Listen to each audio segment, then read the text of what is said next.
دارنګي پخوا دکاندارانو پخوا به پتله کې سړی واو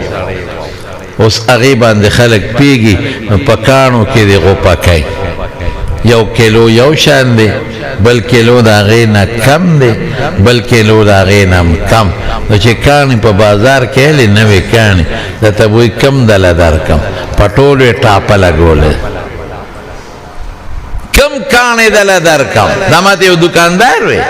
وی لاړم کاڼي مې اخېستل نوي دکان یې کړی وی هغه راته وایي چې کم نمبر کاڼې هلې ما چې شاته پې مهر لګېدلي او صحیح کاڼې وي وی چې دا کیلو لږ کم دی دا لږ زیات دی او دا د هغې نه زیات دی دا پوره دی دا کم او خدای پاکه وی هغه راته وی چې نه دواړه درې واړه یو څه دا به دې پکارېږي کله چې شی ورکې نو په تلخ کې کمې نه شي کولی نو دا کاڼې به واچي